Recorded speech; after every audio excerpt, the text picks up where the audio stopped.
Welcome to the Dr. B Show, sponsored by 111 Spa and Aesthetics. For season 1, I'm speaking with Hispanic professionals and leaders in HR and business, all with the purpose of giving back to our communities. Enjoy today's episode.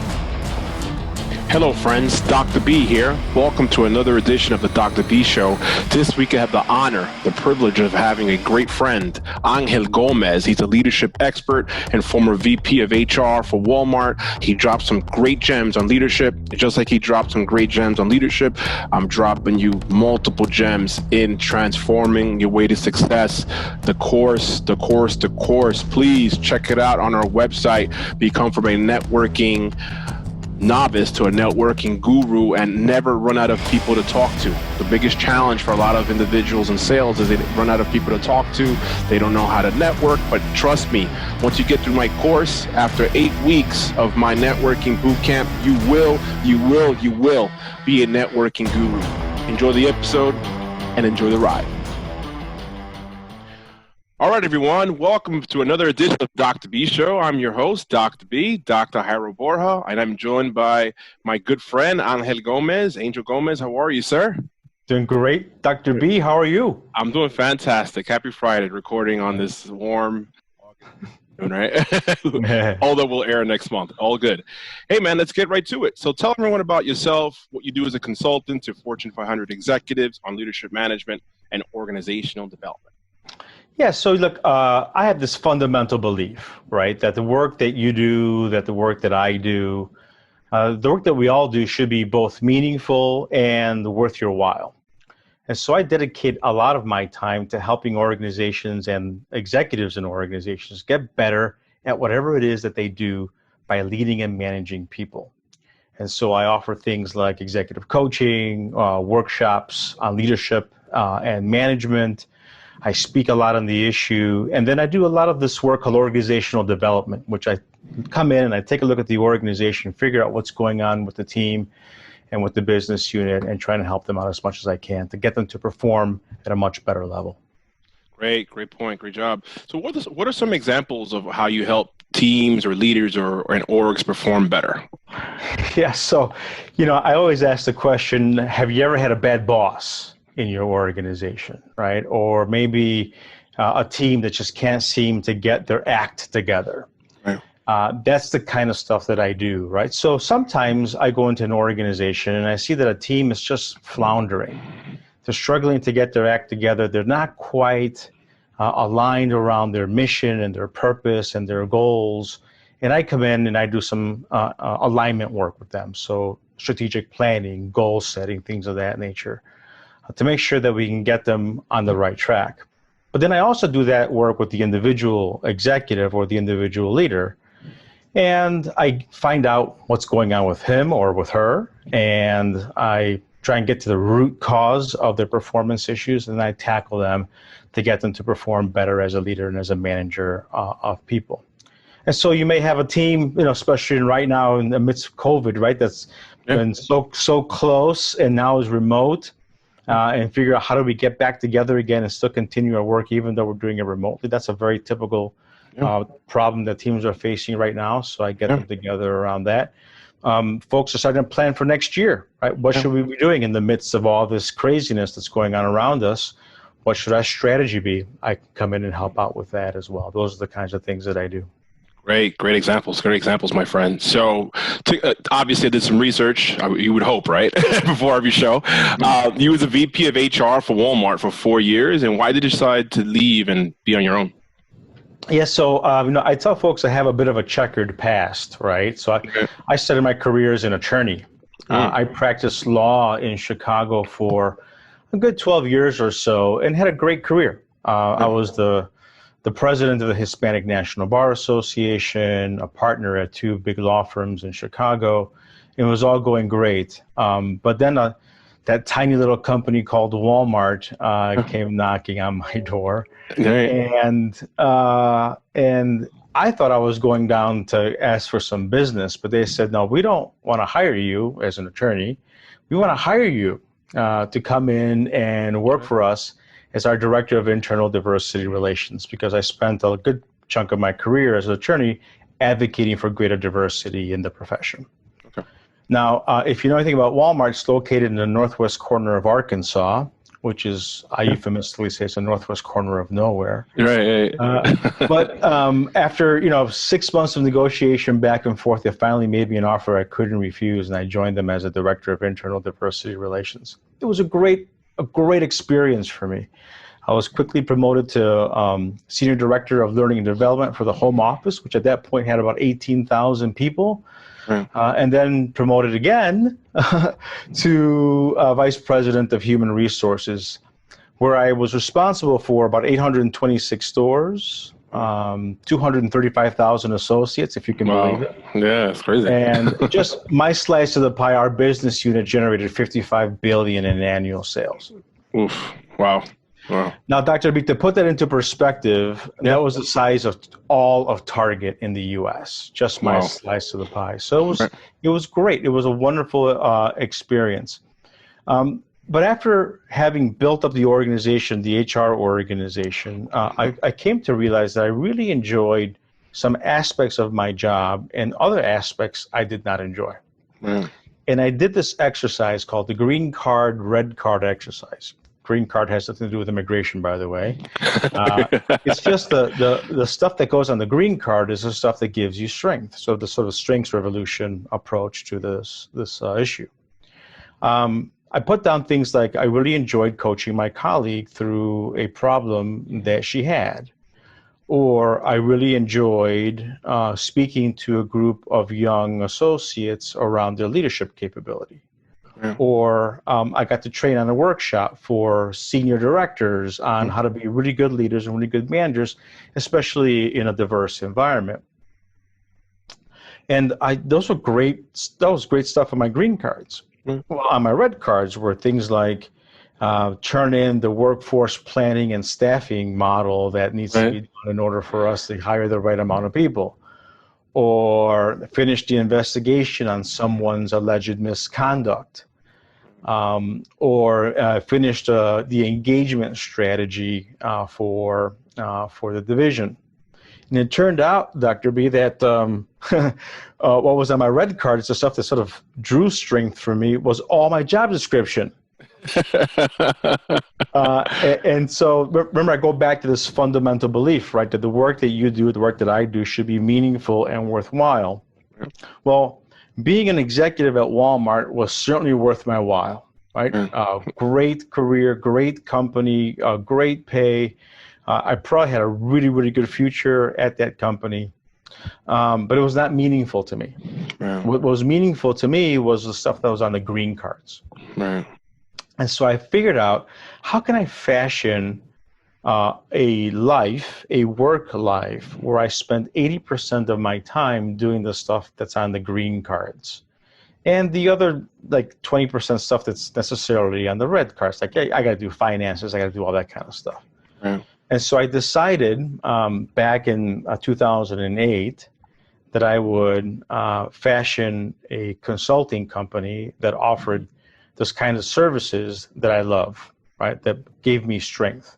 So speaking, executive coaching, organizational development, that kind of stuff. So that's why I decided to do it. And in the midst of economic crisis. Recession at the time, right? Yeah. Why not? I decided to launch my practice, but it was great because I gave my notice on Cinco de Mayo. Wow. Because I wanted to be dramatic. Right. But I wasn't angry. I didn't hate the company, right? I just wanted to do my own thing. And I gave the company 60 days notice, so that way I can transition the person that I had hired on as my successor and have a really smooth transition plan for those 60 days. 60 days from Cinco de Mayo happens to be the 4th of July, my Independence Day, my last day, because I wanted to be dramatic again. But I left on the 4th of July. That was a Friday. On Monday morning, 9 a.m., I get a phone call from Walmart. I'm like, oh, maybe I forgot something back at the office. And they said, no, Angel, we want to hire you now as our consultant. Oh, wow. So they were my first client. It took them 72 hours. But they were my first client. And, They were great. They said, can you coach someone up in Canada? Can you go down to Mexico and help the legal team? Can you coach a team in Michigan, go down to San Antonio, run a workshop for us? So we got to have the relationship that we wanted all along without having to be an employer-employee relationship. So they were great to me from the day that I started work to the very last day to the first day that they hired me on as their consultant. Wow, that's a great story. I didn't know that piece to it. So that's awesome, man. That's awesome. What advice would you give to aspiring Latino trying to start their own business today? Yeah, this is the advice that I would give almost anyone. But one thing you really have to consider is this commitment to the business of running a business. Right. The challenge that we have oftentimes is that we're good at doing something, right? Maybe you're good at accounting, or maybe you're good at marketing, or maybe you're good at sales. And you say, well, I can fashion that into some kind of business of some sort. And that's the substance of what you do, which is really, really important. I mean, obviously, if you're going to start a business, you must be good at what you do. Right. But the business of running a business requires that you have a commitment to running an actual business. Right. And putting together in place those mechanisms that allow you to be successful. You're going to spend 80% of your time running your business. The other 20% of your time, you're going to be doing the kind of stuff that you love to do, Right. like marketing or finance or whatever it may be.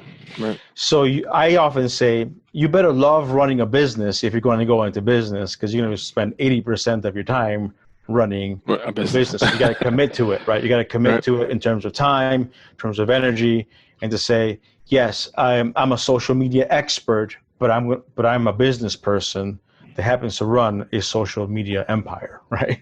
Right. That kind of thing.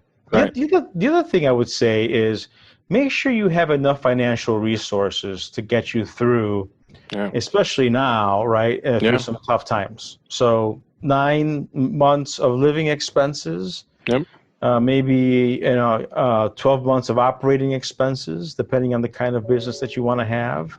That may be helpful to you as well. Make sure that you've got enough credit available to you from your banks, things of that nature. Just make sure you're responsible with your money, because it's one thing to go chase a dream; it's another thing to go bankrupt. Right. No, exactly. As well. I mean, the other thing too is I would make sure, because you're running a business, to have really good business functions available. Where are you going to operate? What are your finances going to look like? How are you going to keep track of accounting? What's your banking look like? What's your credit look like? Things of that nature, to make sure that you're a real ongoing enterprise versus, some guy or gal in her kitchen trying to run a worldwide enterprise kind of thing. Exactly. Do you advise to incorporate out the gate? Like I did it right away. Absolutely. I would never even start without incorporating. That's sort of step number one, incorporate. So that way you can go to the bank and say, listen, I have a real business, right? Right, exactly. This is really, I'm a real enterprise here. And the last thing that I would say, and I think this is really, really important, is have a really good sales process in place.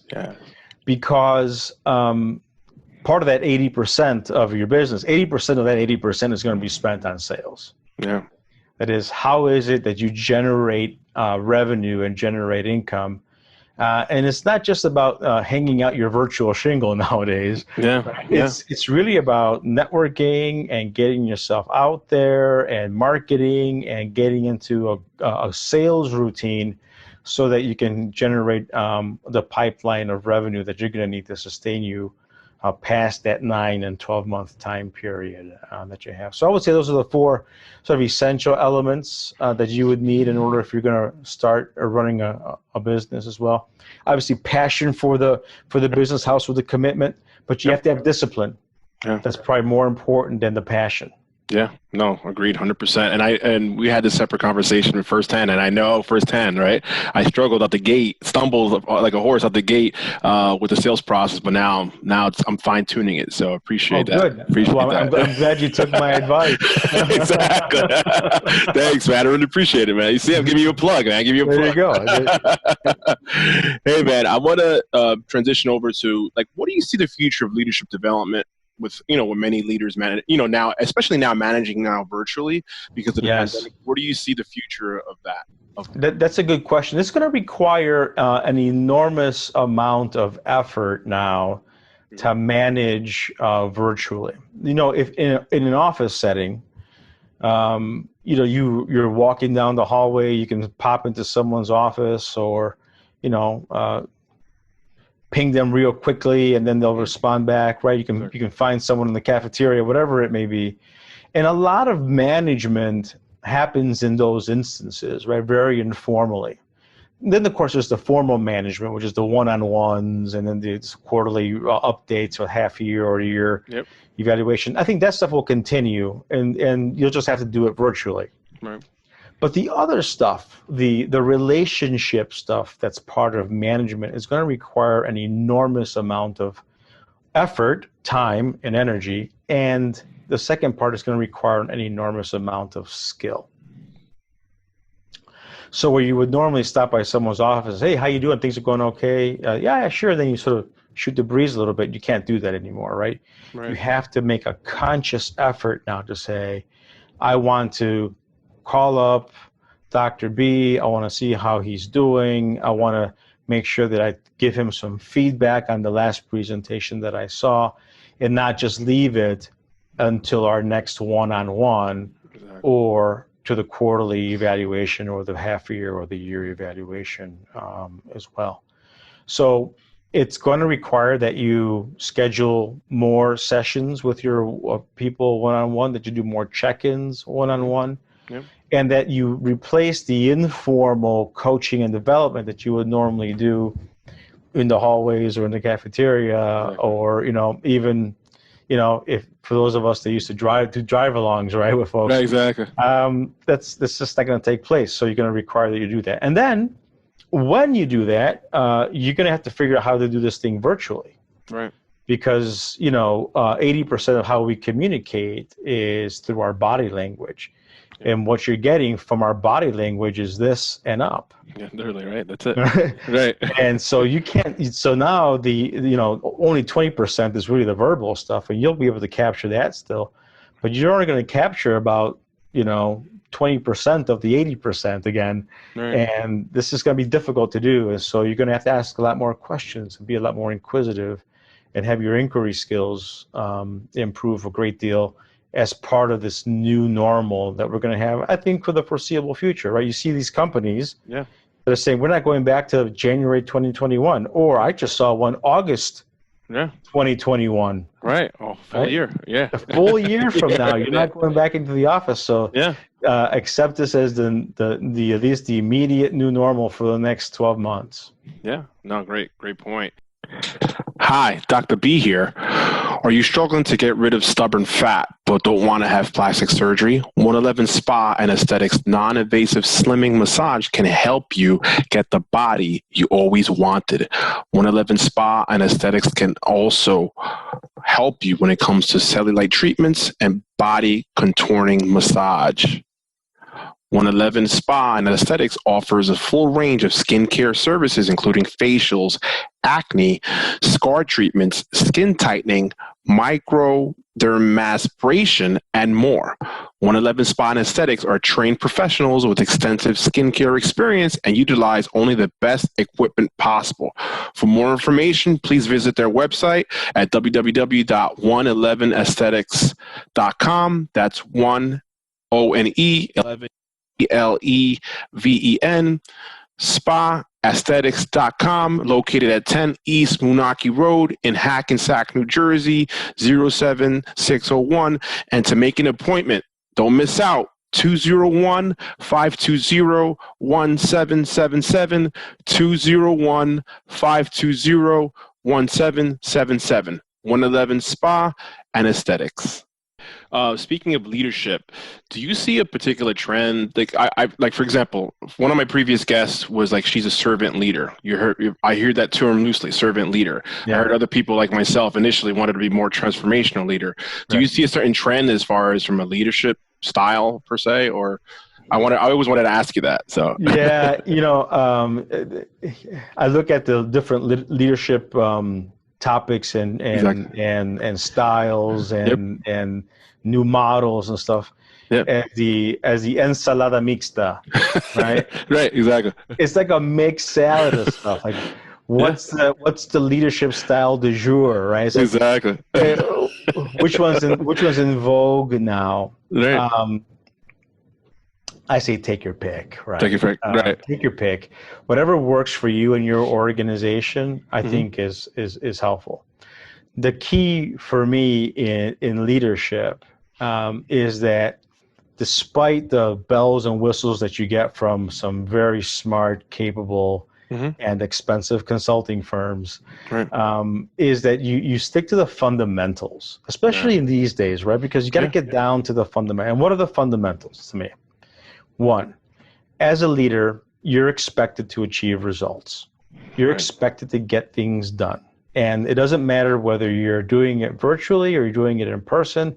Your responsibility is still to make sure that you and the people that you lead are accomplishing the things that the organization needs you to accomplish. Right. Two, you have to make sure that you do those things in an effective and in an efficient way. Yeah. Because this virtual thing is completely inefficient, Right. right? And leading this way can be very ineffective. And so it's going to require, like I said before, much more skill around it. But you want to be known as a leader, especially in times of change, as someone that figured out how to get this stuff done and get it done well, Yeah. right? In fast, under budget, on time, things of that nature. So are you effective and efficient in the way that you go about leading? And then the last thing is around relationships and people.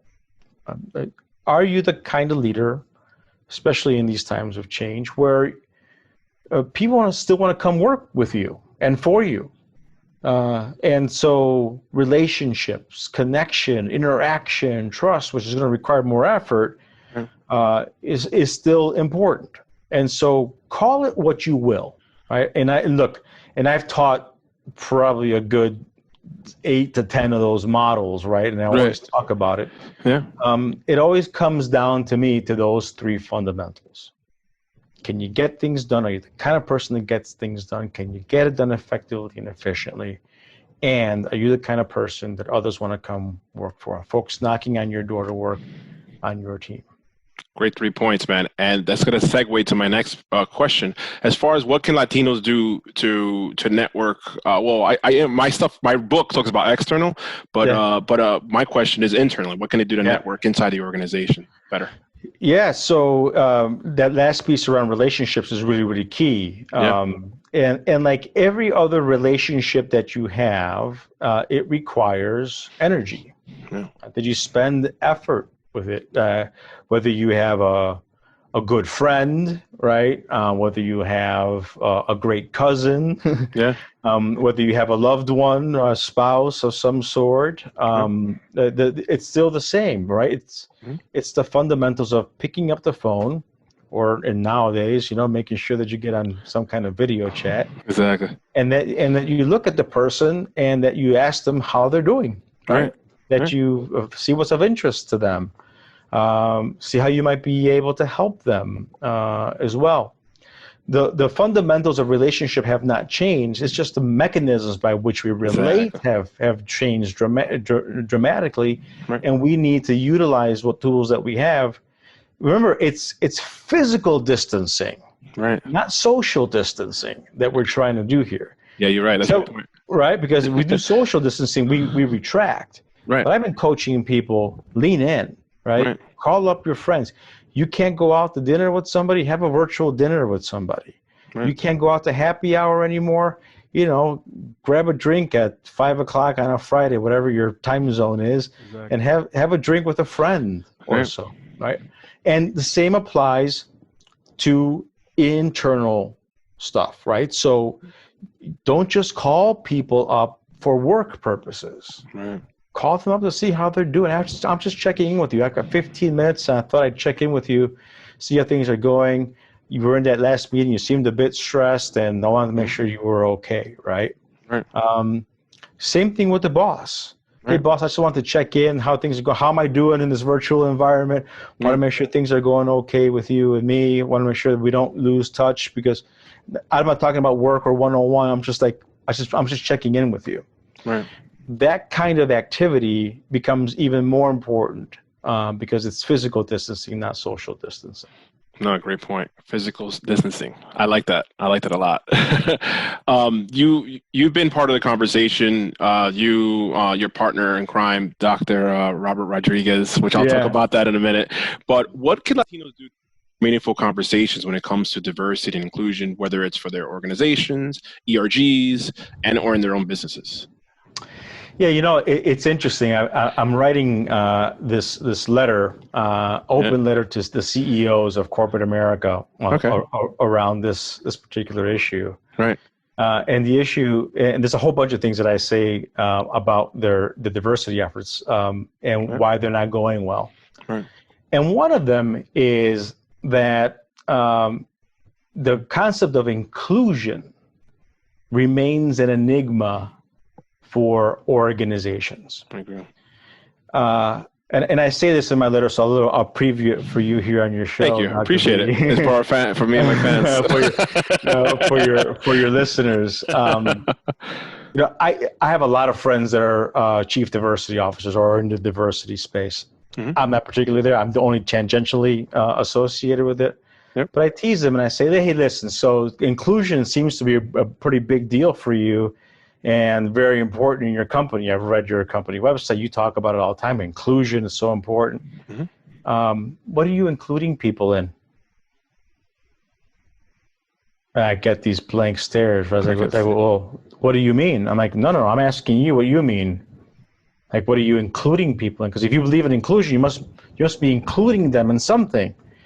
And then I get all kinds of stuff, right? Like, oh, well, we want to make sure people feel like they belong here. I'm like, well, that's belonging, but that's not inclusion. Mm. Well, we want to make sure that people feel like we appreciate the differences. I'm like, all right, that's appreciation, but that's not inclusion. It's almost like tolerance, right? Right. Well, we want to make sure people feel comfortable. I'm like, comfort, belonging, appreciation, respect. I get all these concepts, but I never get a clear definition on inclusion. Right. Or my favorite stuff, since they can't do that, they start to give me analogies, right? So it's about the mix and making the mix work. I'm like, okay. Or it's about inviting people to dance, and I'm like, oh. Yeah, I heard that one too. I'm like, what the hell do you mean by inclusion? Right. If your chief diversity officers or those that work in diversity and inclusion can't give me a clear answer in a friendly environment, good luck in your organization trying to define it and having people practice it. Right.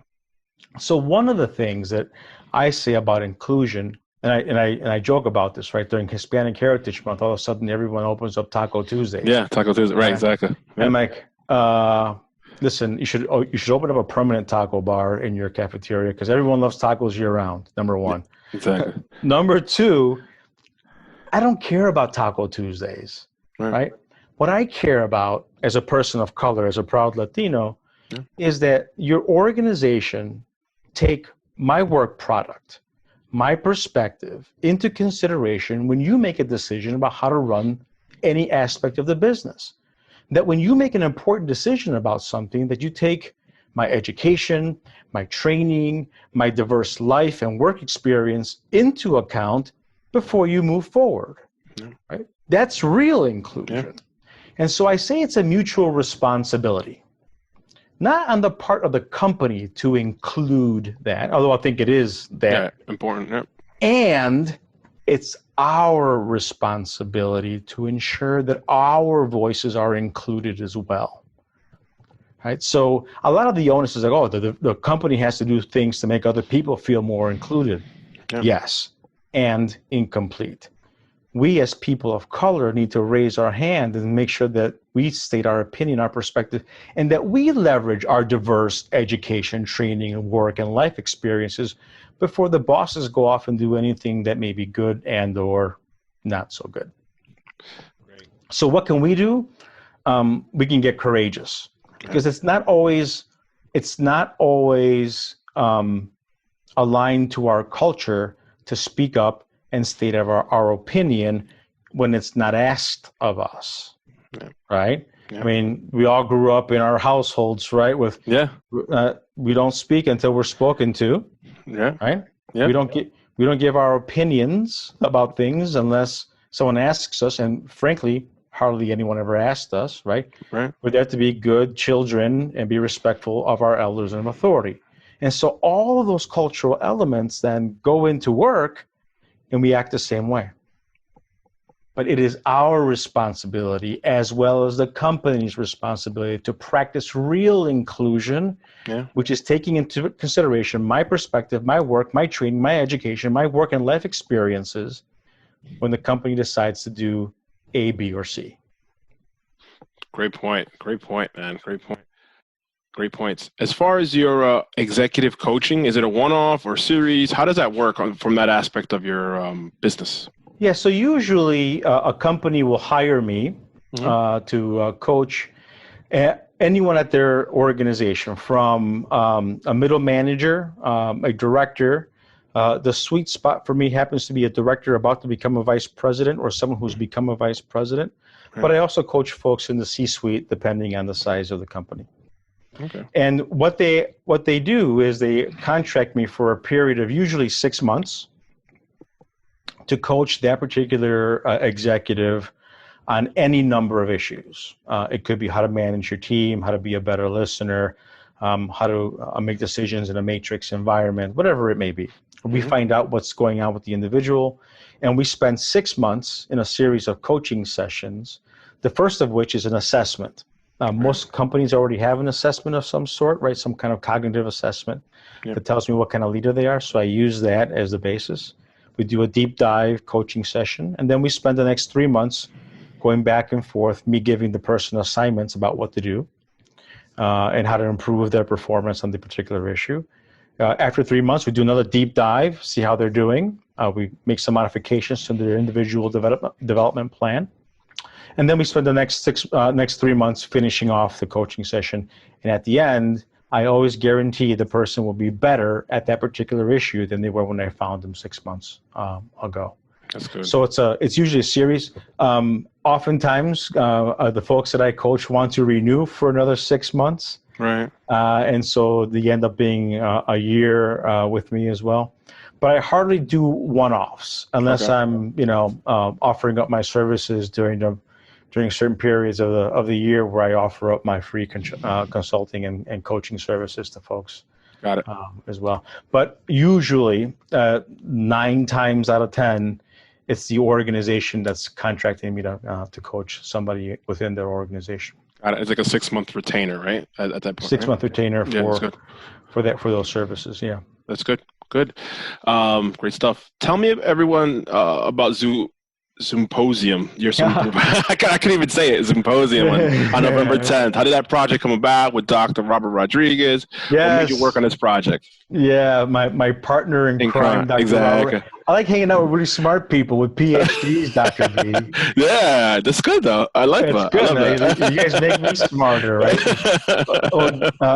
Dr. Robert Rodriguez and I have been friends for ages, well over 10 years now. And ever since we met each other, we've always said we wanted to work with each other.